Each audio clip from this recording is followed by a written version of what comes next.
The Princess and the Bodyguard. Episode 1. Bound by duty, Princess Zina paced furiously around her opulent bedroom. The golden light of dawn filtered through the tall windows, casting a warm glow over the intricately carved furniture. The soft rustling of her silk robes was the only sound in the quiet room, save for her sharp breaths. She stopped in front of her mirror and glared at her reflection, the weight of the crown looming over her. Her rebellious spirit had always clashed with the royal expectations placed on her. But today it felt heavier than ever. Her father, King Obadel, had insisted that she marry Prince Umar, a wealthy and powerful ruler from the Baku Empire. A marriage that would secure alliances and save entire provinces from drought. But to Zina, it felt like a betrayal of everything she believed in. She was not a pawn to be sold for political gain. Her lady-in-waiting Tari entered the room, her voice soothing yet full of concern. "You can't keep avoiding this, Your Highness. The council will demand you appear at the engagement ceremony. I'm not a damn trophy for them to admire," Zina snapped, her voice raw with frustration. "I won't be married off like cattle," Tari hesitated. "He's not just some prince, Zina. The Baku Empire controls the water rights to the western provinces. This marriage could bring peace, save lives." "Let it rain blood, then," Zina muttered bitterly, her eyes flashing. She turned away, pulling on a dark cloak and storming out of the room. Tara called after her. But Zina was already gone, slipping unnoticed through the winding halls of the palace. Captain Kweku Delamy stood in the royal guard quarters, addressing a group of fresh recruits. His voice was strong and precise, each word carrying the weight of authority. He had earned his position as head of the royal guard through hard work, grit, and a series of dangerous missions in the kingdom's darker corners. "In this palace," he said, his gaze unflinching, "we don't blink, we don't flinch, and we do not get involved. Our job is to protect, no more, no less." One of the recruits smirked. "Even if the princess walks naked past us, sir." The room erupted in nervous laughter, but Kweku's face remained a mask of stone. "You'll be blind before that happens." He turned to leave, but before he could step out, the door opened and Princess Zina entered the courtyard. She was barefoot, her cloak swirling behind her as she walked with deliberate defiance. Kweku's eyes locked onto her for a split second, his soldier's discipline barely containing the mix of irritation and curiosity that stirred inside him. Zina met his gaze, a flicker of recognition passing between them. But before either could speak, she strode past him with the arrogance only royalty possessed. He turned to watch her, his mind racing. The princess was trouble, and that meant her bodyguard would be too. Later that morning, King Obadel sat in a grand chamber, surrounded by his advisors, the ancient walls echoing with the weight of tradition. He had always carried the burden of leadership with grace, but today his face was drawn with worry. Zina's refusal to marry Prince Umar had brought public disgrace upon the family. Elders and nobles alike were furious. He turned to his wife, Queen Njozi, who had been silent throughout the meeting. "She refuses," he said, his voice low, "and she has no respect for the crown." Ngozi, draped in gold and silk, smiled thinly. "Then we tighten the leash." The king raised an eyebrow. "What do you suggest?" "We assign a new bodyguard for her," the queen said, her voice dripping with calculated coolness. "Someone who understands loyalty, someone who won't fall for her games." Obadel was quiet for a moment. Then, with a sigh, he gave a reluctant nod. "Captain Delamy. He's capable." By the time the evening rolled around, Zina had left the palace, cloaked in disguise, her heart racing with excitement. The streets outside the royal walls were crowded with people haggling, children playing and merchants peddling their wares. But Zina wasn't here for the entertainment. She had an underground meeting to attend.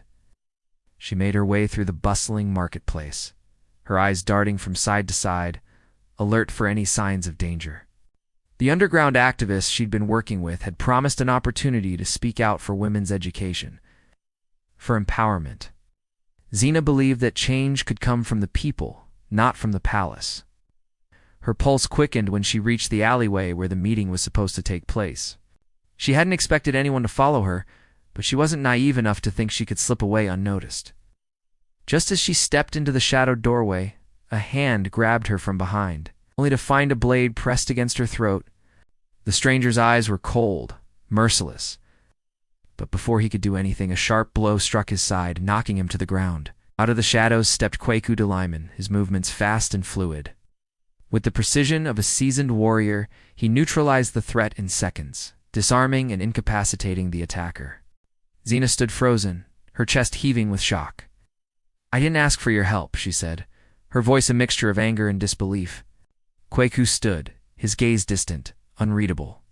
"Good, because I didn't give it for you. I gave it for Nyanga." Zina's breath hitched. He wasn't like the other guards. There was something in his eyes, something that made him different. She was used to men who bowed before her, who obeyed without question, but this man, Captain Delimony, wasn't afraid of her. She stared at him for a long moment, feeling an unexpected surge of frustration and attraction. He met her gaze, and for just a second, there was a flicker of something in his eyes, an unspoken understanding. Then, without another word, Kweku turned and vanished into the shadows. That night, Zina stood on the palace balcony, looking out over the kingdom she had been born to protect. The stars twinkled above, but her thoughts were far from peaceful. She had always fought for freedom, for change. But the palace, her family, her duty, how could she ever break free of it? The sounds of the palace settled around her when suddenly, boom! A deafening explosion ripped through the air, shaking the ground beneath her feet. Smoke billowed from the outer gates of the palace, and the sound of shouting and hurried footsteps reached her ears. Kweku's voice crackled through her earpiece. "Lock down the West Wing. Protect the royal family." Zina's heart raced. "This isn't just politics, Captain," she said to herself, her voice low and urgent. "Someone wants war." But before she could react, Kweku appeared in front of her. His eyes were fierce, alert, ready. "Get inside, Your Highness." Zina hesitated, then grabbed his arm. "No, I'm staying. We need to stop this before it's too late." And as the palace around them erupted into chaos, both of them knew that this was just the beginning. Zina stood at the edge of the palace courtyard, the weight of the world pressing down on her. The blast had rattled the kingdom, but it was clear that the danger was far from over. Smoke still lingered in the air, and the chaos was palpable. Kweku's hand on her arm was the only thing keeping her grounded. "Stay close," he said, his voice like steel. His eyes scanned the horizon, sharp and unwavering, like a hawk on the hunt. He was everything the palace needed in a bodyguard, disciplined, calculating, and always vigilant. Zina, on the other hand, was feeling the pulse of rebellion stir within her. She wasn't just a princess in a gilded cage. She was more than this palace. She had to be. "Tell me what's going on," she demanded, her voice firm. "Who's behind this?" Kweku didn't answer immediately. He seemed to be deciding something, whether to keep her in the dark or tell her the truth. Finally, he spoke. "It's not just a coup, Your Highness.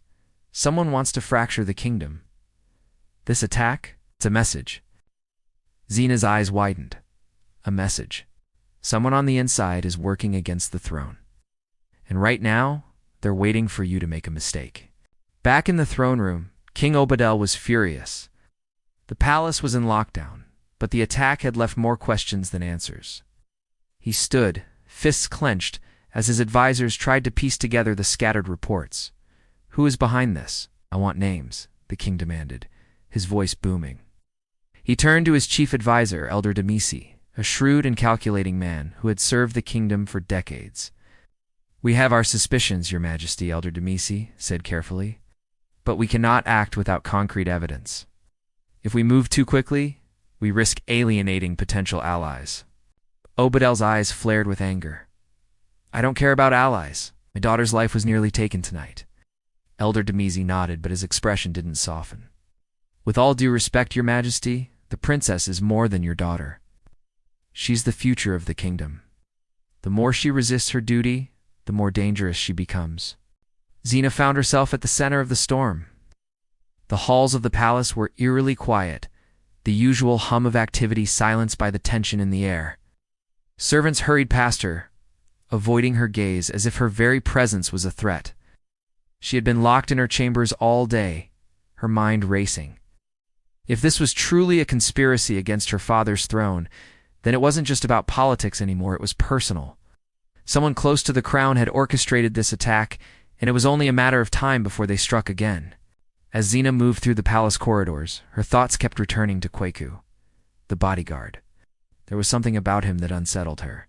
Something more than the loyalty he'd pledged to her family. Something she couldn't quite place, but it felt like a shadow that lingered just beyond her reach. Her instincts told her she couldn't trust anyone, least of all Kweku. But the more she saw him in action, the more she felt that he was her only ally in this mess. Yet she couldn't ignore the simmering attraction that burned between them. The tension between them had been palpable after the attack, and every time their eyes met, Zina felt the pull dangerous, forbidden. Meanwhile, Kweku stood in the palace courtyard, his back against the cold stone wall. He couldn't get her out of his mind, the princess. Stubborn, defiant, a force of nature, was everything he wasn't supposed to care about, yet all he could think about was her safety. He'd sworn to protect the royal family with his life, but as he watched her, free and untamed, he couldn't help but wonder what she might be capable of if she ever broke free of her chains. His thoughts were interrupted when Tari, Zina's lady-in-waiting, approached him. She looked worried, her usually composed demeanor replaced by an urgent tension. "Captain Delamani," she said quietly, "you need to speak to the princess. She's planning something. She won't listen to anyone but you. You might be able to stop her." Kweku raised an eyebrow. "Stop her from what?" "I don't know," Tari whispered, glancing around nervously. "But I fear if she goes through with it, it will lead to disaster. She's determined to uncover the truth about the attack." Later that night, Kweku stood outside Zina's chambers. The guards had been doubled after the explosion, but he wasn't here on royal duty. No, he was here because he knew Zina was about to do something reckless. The soft rustling of silk reached his ears, and Zina's silhouette appeared in the doorway. She had her cloak on, her face shadowed, but her eyes were burning with a fire that Kweku knew all too well. "I'm going to find out who's behind this," Zina said, her voice calm but firm. "I don't care what it costs." Kweku stepped forward, blocking the door with his broad frame. "You're not going anywhere." Zina's eyes flashed with defiance. "You're my bodyguard, not my jailer. Don't stand in my way, Delamani." His jaw tightened. "You don't know what you're up against. I don't care. I need answers." She moved to push past him, but he stepped into her path, his hand firmly gripping her arm. The touch was electric, sending an unexpected jolt through both of them. Zina looked up at him, her breath catching in her throat. "What are you afraid of?" she whispered, her voice a challenge. "Are you afraid to protect me? Or afraid of what might happen if we uncover the truth?" Kweku was silent for a moment. He could feel the heat radiating from her, the pull between them undeniable. He was torn. His duty was to the kingdom, to the crown, to the king, but his loyalty to Zina, that was something else, something he couldn't control. "I'm not afraid of you," he said quietly, his grip loosening slightly. "I'm afraid of what you'll do if you find the truth." Zina studied him for a long moment, then pulled away. "Then you'd better be ready for whatever comes next, Captain, because I won't stop." Back in the royal council room, the king sat with his closest advisors, his fists clenched in frustration. "I want every royal guard on high alert. No one enters or leaves the palace without my permission. If anyone is plotting against me, I'll find them." Elder Demisi, ever calm, looked at the king with a knowing expression. "And what of the princess, your majesty? Will she be part of your search?" Obadell's eyes darkened. "She is not part of my plans. She is the kingdom's future, but her stubbornness is a liability. If she insists on defying me, then she will face the consequences." As the night grew darker, both Zina and Kweku stood at opposite ends of the palace, separated by duty, by tradition, but drawn together by something neither could deny. They each had their own mission, their own battle to fight. But with every step they took, the lines between enemy and ally, duty and desire, began to blur. The kingdom was at war, but it was only a matter of time before the real battle began, one for the heart of the throne. To be continued. Remember to like, share, and subscribe.